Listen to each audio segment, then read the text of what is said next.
la incultura, la incapacidad y el desprecio por la legalidad. Hernán. Laura hablaba de reconciliación y ahora Manuel mencionaba el tema de la justicia, ¿no? Y entonces pensaba un poco tomando el caso de Argentina, si se quiere, por tomar uno, ya que hay dos argentinos en la sala, digamos, pero si no, cualquier otro proceso de transformación, siempre debe haber un proceso de justicia transicional, ¿no? Y entonces, en ese sentido, me pregunto dos cosas. Una que tiene que ver con, bueno, si se quiere, bien amplia, es cómo debiera darse un proceso de justicia transicional en Cuba. Y la otra, que fue un tema muy importante para el proceso argentino, es con qué jueces, ¿no? Porque, como decía Pedro, tanto el Ministerio de Justicia como el Ministerio del Interior, bueno, nada, todo el aparato estatal cubano depende de un único partido, de una única persona prácticamente. Entonces, ¿cómo se hace ese proceso sin tener que caer nada en una en un, no sé, borrón y cuenta nueva, ¿no? Laura. Sí, yo creo que ahí es cierto que el caso argentino puede ayudar, pero es que la justicia, de alguna manera, los jueces seguían funcionando durante la dictadura, durante la última dictadura militar. Quizás hay que ver más los casos de Europa del Este, ¿no? Donde el Partido Comunista y el gobierno comunista estaba en todas las áreas, ¿no? Entonces no había un poder judicial que era supuestamente independiente con jueces preparados de una manera independiente. Pero sí, creo que eso es importante porque como pasó también en Argentina y en otros muchos países de justicia transicional, no se puede meter preso a todos, ¿no? En algún momento va a haber que hacer un corte entre aquellos que obedecían las órdenes y los otros que eran los que ejecutaban esas órdenes y los que armaban, ¿no? Armaban la estructura y armaban las órdenes, que era lo que había que hacer contra en el caso de Cuba, contra los políticos opositores, ¿no? O contra los que no eran políticos, contra los jóvenes, los artistas, bueno, todos los que están en la oposición en Cuba. Pero sí, eso es lo que creo que es necesario que ya se esté pensando y se tengan varios escenarios armados sobre, de acuerdo a cómo caiga el régimen, ¿sí? Va a ser el poder que va a tener el nuevo gobierno de hacer una transición, ¿no? Si el régimen sigue muriéndose lentamente o si hay un nuevo 11 de julio que los puede sacar del poder. Pero siempre va a haber va a haber que hacer concesiones, ¿no? Y eso es algo que los cubanos van a tener que aceptar como lo aceptaron muchos países latinoamericanos y de Europa del Este. No se puede meter a preso a todo el mundo, se meterán presos a aquellos que daban las órdenes, a aquellos que estaban en la jerarquía, en las cúpulas, pero bueno, aquel que te torturaba en la prisión, en la cárcel, aquel policía, quizás hay muchos que van a salir afuera, ¿no? Pero sí hay gente que tiene que terminar en la cárcel, porque yo creo que esa transición en términos de justicia es absolutamente necesaria para empezar de nuevo, y sobre todo en un caso como el cubano de tantos años y de tanta represión en los últimos años. Que hay que Espera un legitimar la momento. justicia también, ¿no? O sea, necesitas demostrar que quien cometió un delito va preso, porque si no también, o sea, es un equilibrio muy inestable, digamos. Sí, Pedro, perdón. No, antes de que Morúa hable. Yo pienso que el mayor ejemplo, en Cuba se sucedieron golpes de Estado, cambios de gobierno violentos y ninguno hizo lo que hizo Fidel. Y yo pienso que un poco sin caer en los extremos de fusilados, de miles de presos, de desterrados, sin caer en ese extremo, hay que seguir un poco el ejemplo de él. Eliminó la FARC, las Fuerzas Armadas que existían, eliminó la policía, eliminó el Congreso, eliminó los tribunales a todas las instancias, eliminó la Constitución, o sea, hizo un lustre completo y pienso que un poco esto nos va a servir si realmente queremos cambiar Cuba. Hay que hacer una limpieza total en todas las organizaciones militares, políticas y de justicia. Moroa. Sí, digamos, hay dos maneras de enfocar el asunto, ¿no? Uno, si se hace una transición con más o menos dominada por el espíritu de tengo que vengarme de esta gente. No, eso es un espíritu. Y ahí, bueno, depende de cómo los que de alguna manera tienen esta visión, esta filosofía, pueden llegar al poder para lograr hacer eso. Otra visión, me parece que parte de lo que mencionaba Laura, de una transición con un espíritu de reconciliación, donde la justicia esté presente. Hay quienes deben definitivamente pagar por los crímenes que han cometido, cualquiera sea, pero que les dé oportunidad, y para mí el ejemplo sudafricano me parece mejor para el caso cubano por el espíritu que hay detrás de los que quieren la transición y el espíritu que hay detrás de los que mantienen el poder. El ejemplo sudafricano, por supuesto, con su variante, me parece muy interesante para buscar una justicia a través del arrepentimiento público de aquellos que de alguna manera no están embarrados de sangre. Bueno, están embarrados de sangre, obviamente tienen que penar y pagar por sus atrocidades, cualesquiera han sido cometidas, cualesquiera han sido estas atrocidades, pero dominando este espíritu de reconciliación que permita y que dé la oportunidad a aquellos que han estado en los órganos represivos del Estado, ya sea la policía u otras instancias, los militares, al arrepentimiento sincero y a la retribución moral a sus víctimas. Y luego, por supuesto, otras medidas que puedan y que deban tomarse. A mí me parece que este espíritu es mejor para romper esa tradición pendular de la historia política cubana en la que los vencedores se vengan de los vencidos. Eso no solo, no lo hizo solo Fidel Castro, pasó en otros momentos de la historia de Cuba. A mí siempre me pongo el ejemplo histórico de José Maceo, el hermano de Antonio Maceo, que se habla menos, pero que también era tan corajudo como su hermano, y que en la guerra de España probó por primera vez la dinamita y vio el destrozo causado y se espantó. Dijo, yo prefiero seguir batiéndome con la espada y con los fusiles y no con la dinamita, porque se espantó. Ahí hay un espíritu un poco, digamos, hay un humanismo en la pelea, ¿no? Y yo creo que ese espíritu, ese humanismo en la pelea, debe ser recuperado a la hora de hacer una transición en Cuba, es un espíritu reconciliatorio, que implique esto que decía Hernán, obviamente, que hay que reformar la justicia, desde el primer momento mandar el mensaje de que la justicia es independiente, es decir, que el poder deja en manos de la justicia todo lo que tiene que ver con los juicios posibles y al mismo tiempo esta fórmula de la que cuento para que desde el inicio de la transición quede claro de que se va a hablar y que se está hablando y de que hay un compromiso y una voluntad seria hacia la independencia del sistema judicial y, por supuesto, incluye los tribunales. Y yo creo que en ese sentido, ese proceso debe caminar, a mi modo de ver, desde el espíritu reconciliatorio, no del espíritu de venganza. Cierto, Pedro, que Fidel Castro acabó con todo aquello, pero triunfó por la violencia.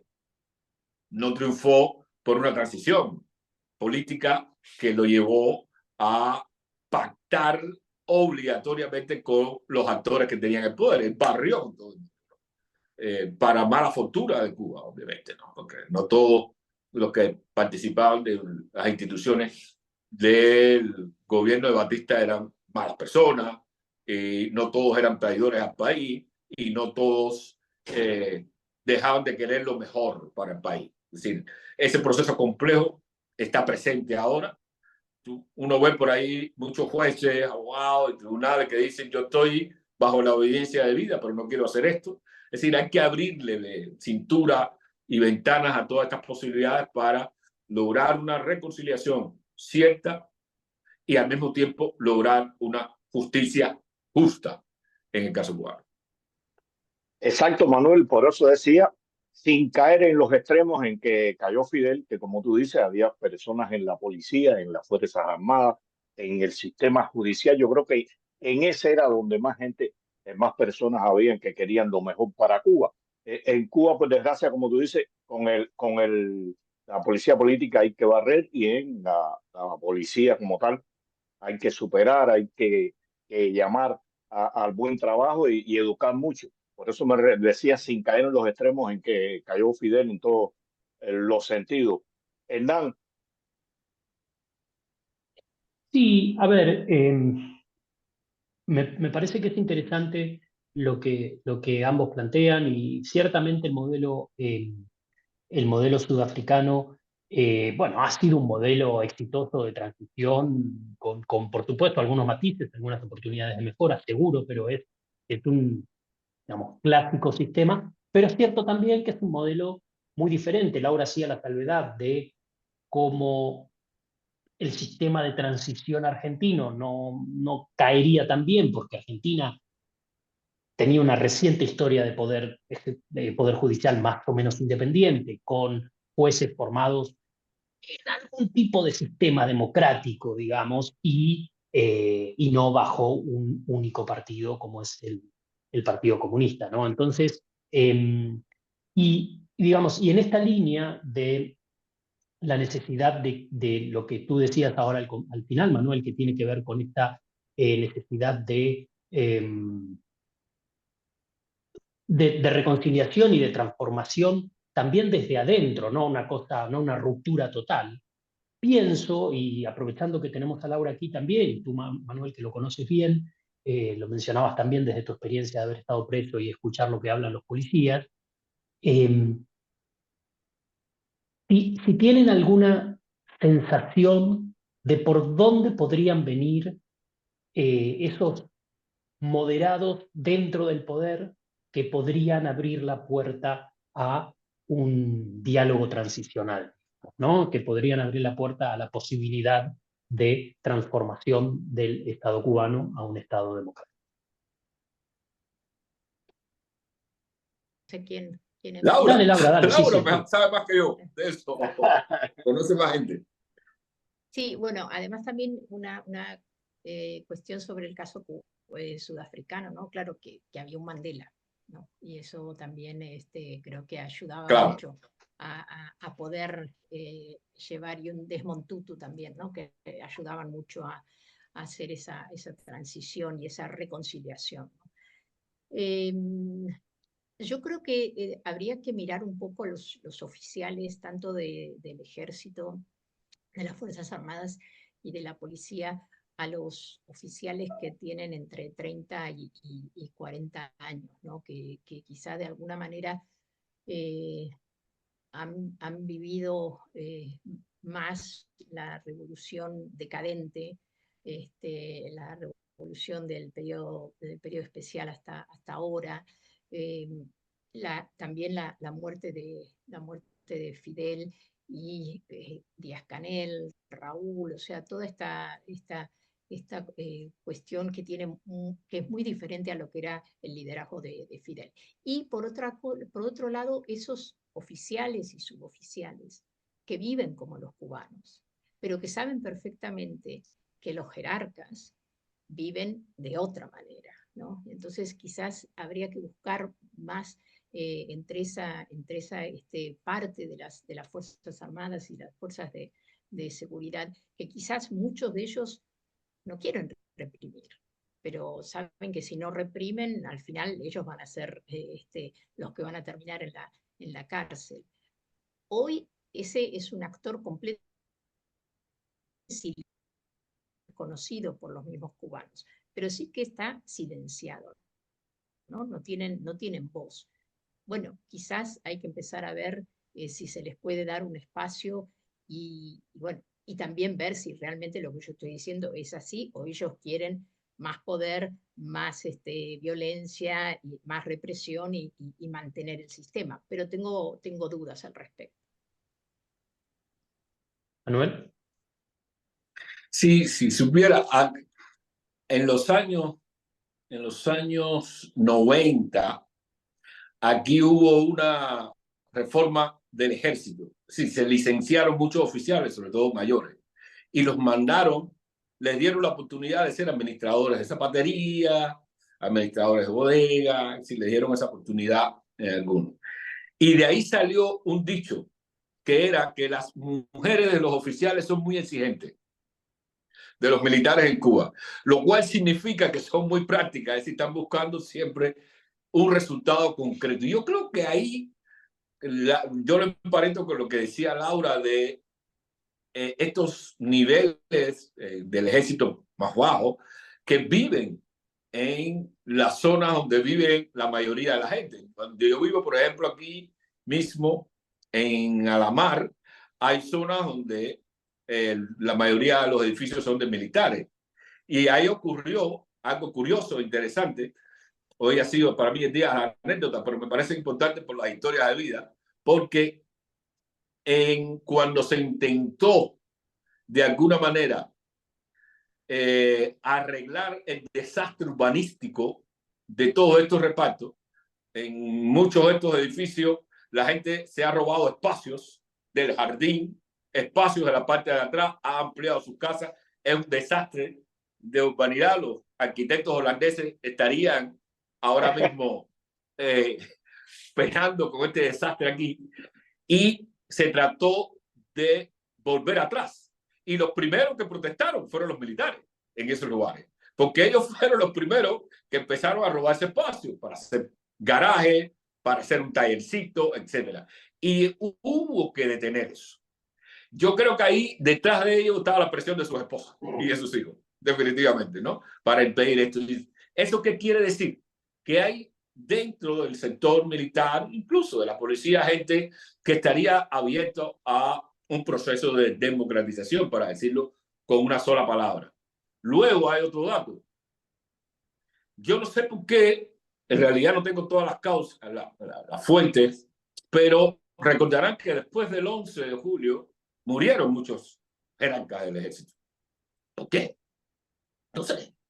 No sé. Yo creo que hay una tendencia dentro del grueso de las instituciones del país que está diciendo que hay que reformarse.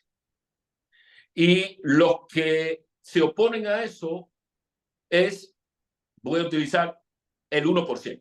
Es decir, hay un 1% de la cúpula que tiene todo el control y las llaves para entrar a los distintos lugares, que es la que se opone.